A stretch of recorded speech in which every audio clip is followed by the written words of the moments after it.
Hello बच्चों, क्या हाल चाल है भाई। सब बढ़िया, एकदम बढ़िया होना चाहिए बेटा। तो लेकर आए आपके लिए जेई एडवांस 2023 के लिए नेम्ड रिएक्शन की सीरीज। इस सीरीज में अपन ने 4 रिएक्शन समझा चुके हैं। अपन आज अपना 5वां दिन है और 5वीं रिएक्शंस के साथ अपन ये शुरू करने वाले हैं।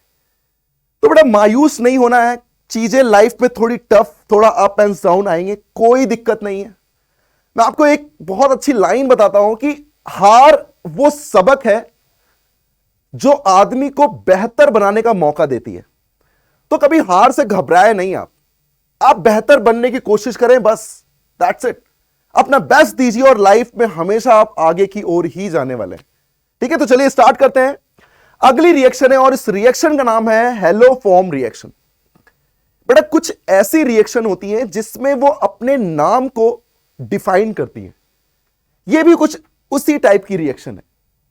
जैसे मैं बात करूं हेलो फॉर्म की, तो हेलो फॉर्म अपने आप में डिफाइन कर रहा है कि कहीं ना कहीं हेलो फॉर्म का मतलब होता है CHX3। यहां X क्या है? यहां X एक हैलाइड है। कहने का मतलब अगर मैं CHI3 की बात करूं तो दैट इज आइडोफॉर्म। अगर मैं CHBr3 की बात करूं that is bromoform and et cetera, chloroform and fluoroform. मतलब कहीं ना कहीं ये फॉर्म हो रहा होगा, कुछ ऐसी चीजें फॉर्म हो रही होंगी CHX3 टाइप की। अब यार एक बात समझ में आती है कि CHX3 टाइप की जो चीज फॉर्म हो रही है वो फॉर्म कहां से हो रही होगी?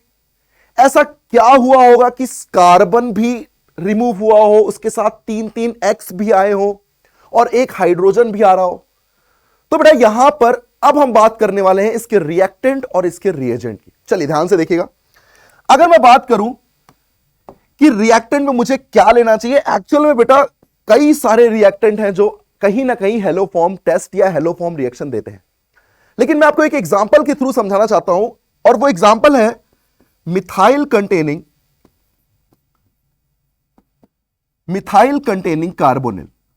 मिथाइल कंटेनिंग कार्बोनिल की बात करूं बेटा, तो जैसे मान लीजिए मेरे पास कार्बन के साथ यहां पर मैथिल है। हो सकता है ये कीटोन भी हो या फिर हो सकता है ये एल्डिहाइड भी हो। कुछ इस तरीके से प्रोसीजर हो सकता है। अब बात आती है सर आपने मिथाइल कंटेनिंग ही लिया, कुछ तो रीजन रहा होगा। बिल्कुल, बहुत बड़ा रीजन है बेटा। ये एक ऐसा रीजन है कि जो आप हेलो फॉर्म रिएक्शन के लिए कंडीशन के फॉर्म में लिख सकते हैं। तो आप ध्यान से समझिएगा कि ये मिथाइल कंटेनिंग कार्बोनिल ही क्यों लिया गया, जो कि मैं आपको मैकेनिज्म में समझाने वाला हूं। अब बात करते हैं इसके रिएजेंट की। तो इसके रिएजेंट में बेटा हम लेते हैं एक बेस। क्या लेते हैं? बेस। मतलब कहीं ना कहीं बेसिक मीडियम की बात करूं तो कहीं ना कहीं NaOH प्रेजेंट होगा या फिर KOH प्रेजेंट हो सकता है। अब आते हैं सर आपने बेस तो ले लिया, आपने मिथाइल कंटेनिंग कीटोन भी ले लिया, लेकिन सर आप आइडोफॉर्म फॉर्म करोगे, ब्रोमोफॉर्म फॉर्म करोगे या फिर क्लोरोफॉर्म फॉर्म करोगे तो यह हैलाइड भी तो लेना पड़ेगा। तो भैया हैलाइड किस फॉर्म में आपको हमेशा दिखता है? X2 फॉर्म में। इसका मतलब इसके साथ मुझे क्या लेना होगा? X2। यहां X2 पे आप I2 भी ले सकते हो, Br2 भी ले सकते हो, Cl2 भी ले सकते हो और F2 क्यों नहीं ले सकते, इसके बारे में अपन डिस्कस कर लेंगे। अब कुछ इस टाइप की रिएक्शन कहीं ना कहीं प्रोसीड होने वाली है जहां पर मिथाइल कंटेनिंग कीटोन या कार्बोनिल की बात की जाए और उसके साथ बेसिक मीडियम में रिएक्शन हो रही है। अब मैं आपको बताने वाला हूं कि इसकी मैकेनिज्म क्या होगी जिससे सारी कंडीशन खुल के बाहर आ जाए। ठीक है, चलिए तो बात करते हैं इसके मैकेनिज्म की। तो ध्यान से देखिएगा बेटा मैकेनिज्म को। मैकेनिज्म के पार्ट में क्या होता है, जैसे मान लीजिए मेरे पास मैंने एक मिथाइल कंटेनिंग कीटोन लिया है एक रिएक्टेंट के थ्रू। ठीक है, मिथाइल कंटेनिंग कीटोन के साथ मैंने यहां पर क्या लिया? NaOH और साथ में मैंने एक X2 अपने मन से ले लिया। साथ में हमने X2 अपने मन से लिया, यहां पर मैं Cl2 ले रहा हूं। ठीक है, जिससे मैं क्लोरोफॉर्म फॉर्म कर सकूं। आप कुछ भी ले सकते हो, आप I2 ले सकते हो, आप Br2 ले सकते हो, आप Cl2 ले सकते हो। मैंने Cl2 लिया है। अब जरा ध्यान से देखिएगा मैकेनिज्म का पहला पार्ट। अब बात आती है इसके पहले स्टेप की। तो मुझे बताओ जरा बेटा, जब मैं पहले स्टेप की बात करूंगा तो पहले स्टेप में बेस कर क्या सकता था?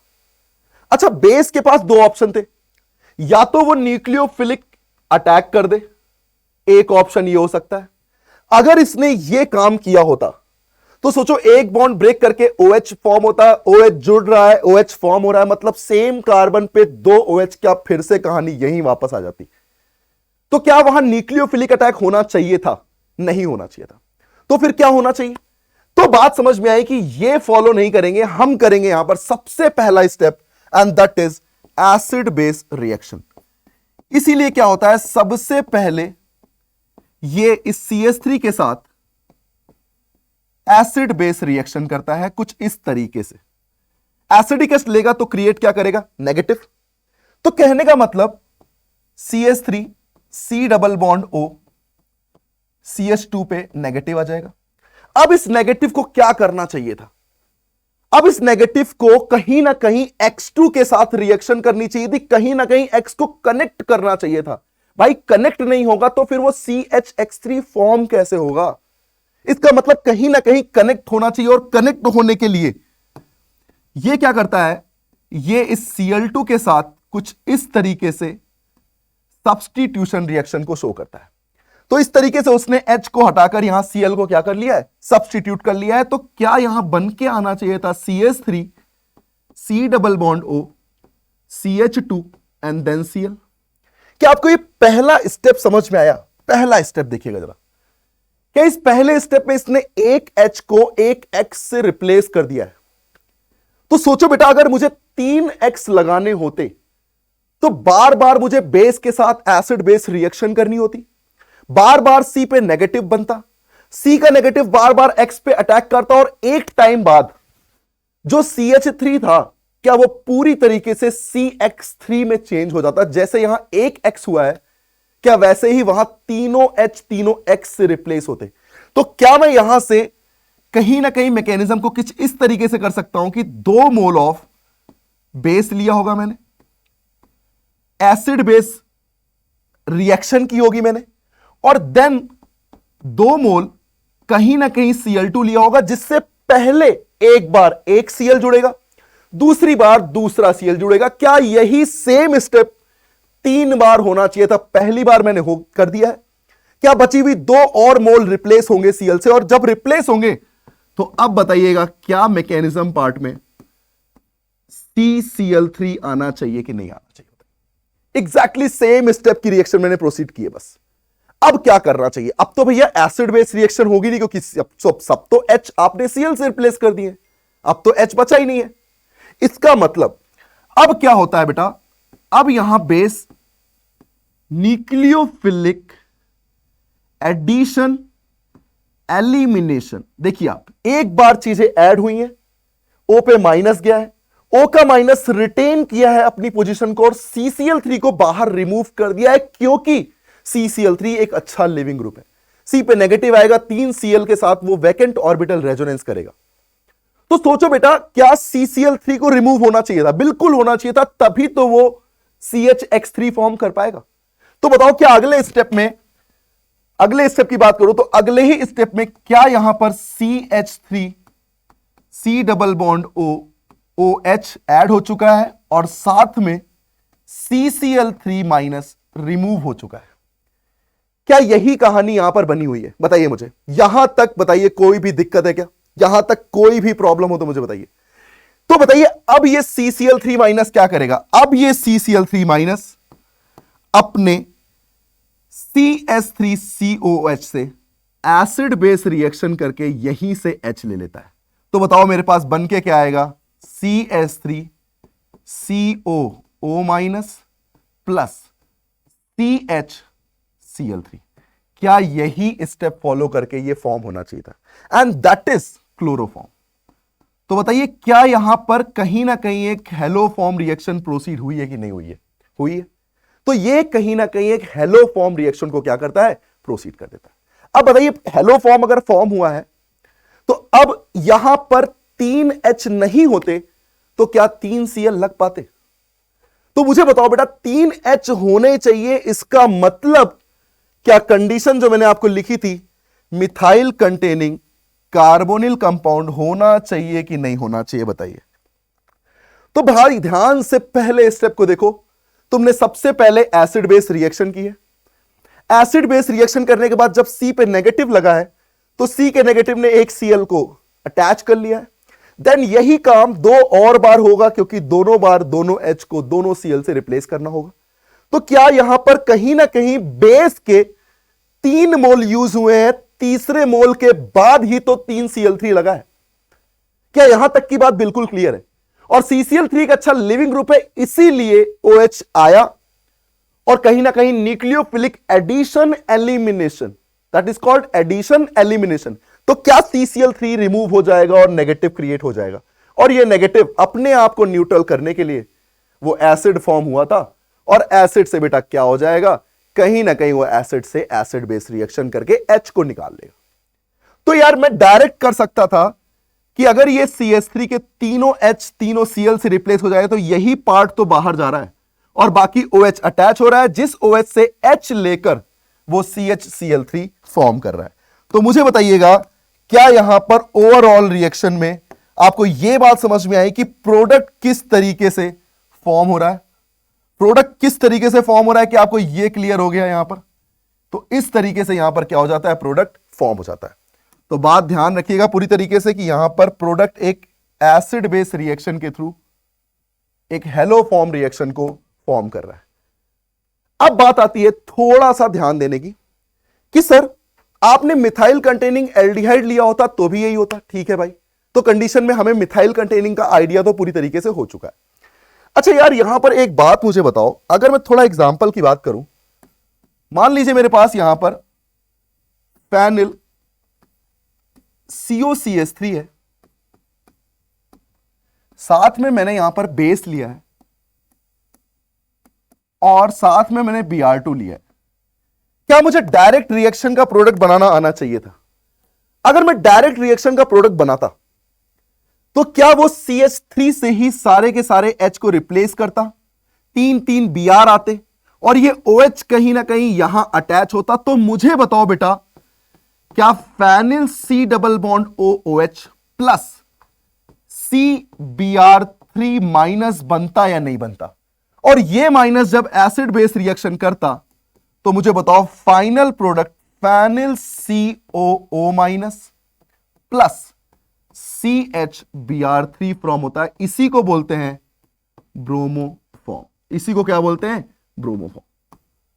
तो किस तरीके से अपन ने हेलो फॉर्म रिएक्शन के प्रोडक्ट बनाए, क्या आपको यह बात पूरी तरीके से क्लियर होती है नहीं होती, बताइए। अच्छा मुझे यह बताइएगा, मान लीजिए अगर यहीं पर मैं C2H5 C double bond O C2H5 लेता और रिएक्शन में मैंने कराया NaOH प्लस I2, आइडो फॉर्म करना है। बेटा यार मैथिल तो है ही नहीं, एथिल है, और एथिल है तो भैया CHX3 कभी फॉर्म ही नहीं हो पाएगा, और जब फॉर्म ही नहीं हो पाएगा तो क्या यहां पर हेलो फॉर्म टेस्ट होना चाहिए कि नहीं होना चाहिए? नहीं होना चाहिए। तो अब बात करते हैं इसके कंडीशन की कि क्या क्या कंडीशन होनी चाहिए थी। तो condition for reactant, condition for reactant, क्या सबसे पहली बात समझ में आई कि मिथाइल कंटेनिंग कार्बोनिल होने चाहिए, चाहे वो एल्डिहाइड हो या फिर कीटोन हो। क्या यहां तक बात क्लियर है? एल्डिहाइड हो या फिर कीटोन हो। ठीक उसी तरीके से अगर मैं दूसरे पार्ट को समझूं तो बेटा कहीं ना कहीं ये कीटोन को भी ऑक्सीडाइज कर रहा है, और जब ऑक्सीडाइज कर रहा है इसका मतलब कहीं ना कहीं क्या ये एक तरीके से NaOH प्लस Br2, क्या मैं इसको ऐसे भी लिख सकता था NaOBr? तो कंफ्यूज मत होइएगा, इसे आप ऐसे भी लिख सकते हैं। तो क्या ये एक ऑक्सीडाइजिंग एजेंट है? और बेटा जब ऑक्सीडाइजिंग एजेंट है तो क्या वो चीजों को ऑक्सीडाइज भी करेगा? मतलब मिथाइल कंटेनिंग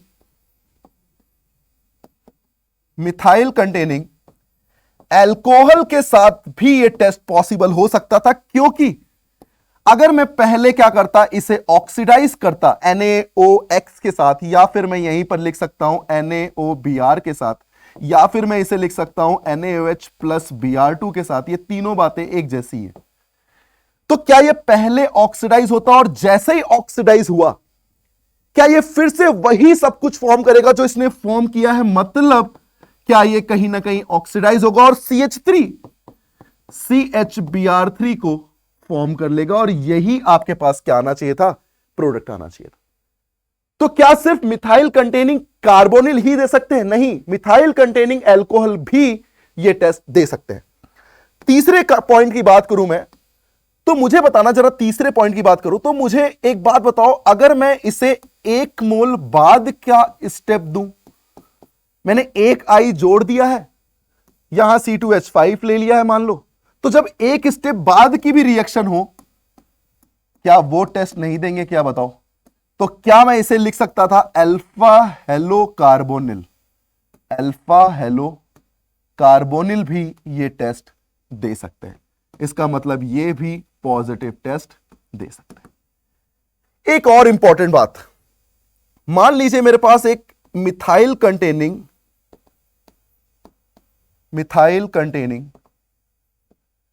हैलाइड की बात करूं मैं, क्या ये हैलाइड को आप रिप्लेस कर सकते हो इसके रिएक्टेंट के थ्रू? जैसे मैंने यहां पर NaOH प्लस Br2 लिखा, तो यार ये न्यूक्लियोफिलिक अटैक भी तो कर सकता है, और जब न्यूक्लियोफिलिक अटैक कर सकता है तो यार ये भी तो Cl की जगह पर OH ला सकता था, और जैसे ही OH आएगा तो बेटा बात तो बिल्कुल ये पुरानी वाली आ गई, मिथाइल कंटेनिंग एल्कोहल। इसका मतलब क्या ये भी फर्दर पॉजिटिव टेस्ट देना चाहिए कि नहीं देना चाहिए? बताइए। तो इस तरीके से हमने यहां देखा कि किस तरीके से ये पॉजिटिव टेस्ट दे रहे हैं। ये एडवांस की कंडीशन है, ये एडवांस में पूछा जाने वाला क्वेश्चन है। तो आपको पूरी तरीके से प्रोडक्ट समझ में आ गया, पूरी तरीके से रिएक्शन समझ में आ गई, और रिएक्शंस के जितने रिएक्टेंट पॉसिबल हो सकते थे उन सारी पॉसिबिलिटीज को हमने यहां पर डिस्कस कर लिया। चलिए अब नेक्स्ट क्वेश्चन करते हैं। इसके क्वेश्चन में आता है सबसे पहला क्वेश्चन, जरा ध्यान से देखिए, क्या मिथाइल कंटेनिंग आपको दिख रहा है? बिल्कुल दिख रहा है बेटा।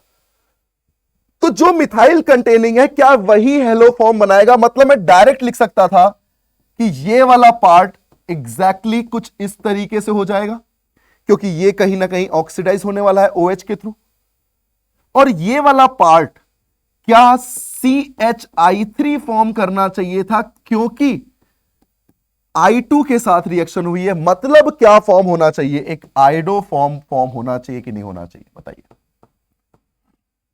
ठीक उसी तरीके से क्या मुझे यहां पर भी कार्बोनिल कंटेनिंग ये दिख रहा है क्या मिथाइल? इसका मतलब क्या यही पार्ट ब्रोमो फॉर्म में फॉर्म होगा? मतलब बाकी सब एग्जैक्टली कुछ इस तरीके से लगे रहेंगे, ये कीटोन ऑक्सीडाइज हो चुका होगा, और ये CHBr3 PPT form, bromo form PPT form करके एब्सॉर्ब हो गया होगा। मतलब इस तरीके से हेलो फॉर्म के मैं प्रोडक्ट बहुत इजीली बना सकता हूं। चलिए आगे की रिएक्शन करते हैं।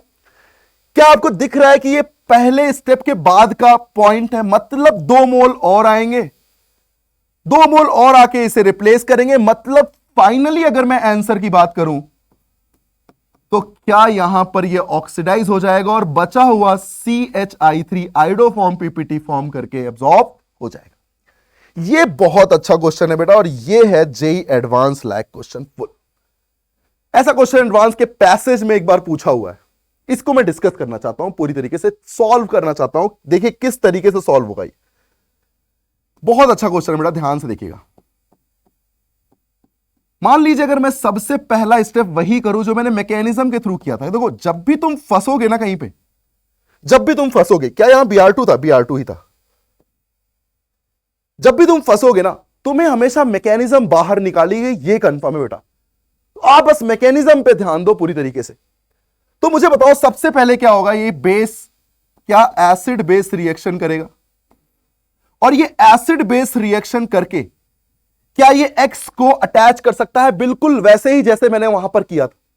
तो मुझे बताओ मैंने यहां से क्यों निकाला? क्योंकि यहां का नेगेटिव तगड़े तरीके से रेजोनेंस कर रहा है दोनों के साथ। तो क्या यहां पर नेगेटिव स्टेबल है, इसीलिए यहां का H रिमूव होगा, इन मैथिल के H रिमूव नहीं होंगे। क्या यह बात समझ में आ गई आपको? क्योंकि मैंने मैकेनिज्म की बेस्ट पॉसिबिलिटी को लेते हुए इस क्वेश्चन को सॉल्व किया है। क्या यहां पर नेगेटिव X के साथ रिएक्शन कर लेगा, Br2 के साथ रिएक्शन कर लेगा, मतलब कहीं ना कहीं ये Br को क्या कर लेगा, सब्स्टिट्यूट कर लेगा। जिस तरीके से एक Br आया है, क्या ठीक उसी तरीके से दूसरी बार बेस आएगा, H लेगा, और फाइनली H लेने के बाद क्या फिर से वही सब कुछ, क्या ये Br पूरी तरीके से रिमूव करके ये इस तरीके से दोनों Br को क्या करेगा, सब्स्टिट्यूट कर लेगा। क्या ये दूसरे मोल की कहानी होनी चाहिए थी, NaOH और देन Br2, पहले बेस H लेता और फिर Br2 पे Br को सब्स्टिट्यूट कर लेता। यार यहां तक तो कहानी क्लियर है सर, 3 Br तो अटैच ही नहीं हो रहे, और 3 Br अटैच नहीं हो रहे, तो फिर कैसे आपने इसको हेलो फॉर्म में पॉसिबिलिटी दी। तो बेटा अब जो स्टेप है, अब वो स्टेप जरा देखने वाला है, ध्यान से देखिएगा। अब क्या होता है, अब बेस आता है और वही पॉसिबिलिटी देता है न्यूक्लियोफिलिक एडिशन एलिमिनेशन, और जैसे ही इसने ये स्टेप किया तो OH तो इधर लग चुका है, क्या कहानी में C पे नेगेटिव आ जाएगा, और 2 Br हमने पहले से जोड़ रखे थे। ध्यान से देखो बेटा, ये वही स्टोरी बन गई जो कहीं ना कहीं मैकेनिज्म के पार्ट में आपने देखी थी। क्या अब ये नेगेटिव तीसरे Br को सब्स्टिट्यूट करेगा और फाइनली ये कार्बन रिमूव होना चाहिए कि नहीं होना चाहिए। तो मुझे बताओ, फाइनली यही तो वो कार्बन था जो CHBr3 को फॉर्म करेगा।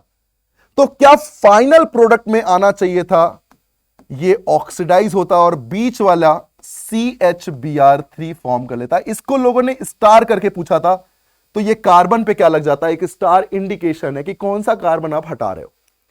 तो यहां पर क्लियरली आपको पता लगा कि कौन सा कार्बन रिमूव हुआ है और क्यों रिमूव हुआ है।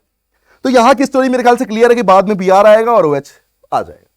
अब इसमें एक क्वेश्चन आता है कि आपने कितने मोल यूज किए बेस के, कितने मोल आपने X2 के यूज किए। तो बेटा ध्यान से देखो, आपको यह बात समझ में आई होगी कि यहां पर जब हमने एसिड बेस रिएक्शन की थी, तो बेटा एसिड बेस रिएक्शन में क्या आपने कहीं ना कहीं 3 मोल तो बेस लिए थे, जो कि 3 NaOH के थ्रू आपने कहीं ना कहीं H प्लस को रिमूव किया था। मतलब मैं डायरेक्टली बोल सकता हूं 3 तो यहीं से दिख रहे हैं। क्या आपने चौथा मोल CCl3 को हटाने में यूज किया था, मतलब एक और NaOH आएगा, मतलब टोटल NaOH कितने आ गए, 4 मोल ऑफ NaOH। और बेटा हेलो फॉर्म करना है, CHX3 फॉर्म करना है, तो X के कितने मोल आने चाहिए थे, तो डायरेक्टली लिख सकता हूं कि 3 मोल ऑफ Cl2। तो क्या रेशियो होना चाहिए था 4:3, ये पूछा जाता है। तो ये है इंपॉर्टेंट। तो अपन ने पूरी तरीके से इस रिएक्शन को समझा है बेटा। तो आप मस्त होके इसको पूरा रिवाइज करिएगा, और जितने प्रॉपर क्वेश्चन में आप इसको सॉल्व करेंगे ना, उतना ही आपको कॉन्फिडेंस देगा अपनी रिएक्शन के। तो मिलते हैं अगली रिएक्शन के साथ, अगले सीरीज के अगले स्टेप में, और इसी तरीके से एक कदम जेई की ओर। थैंक यू बच्चों।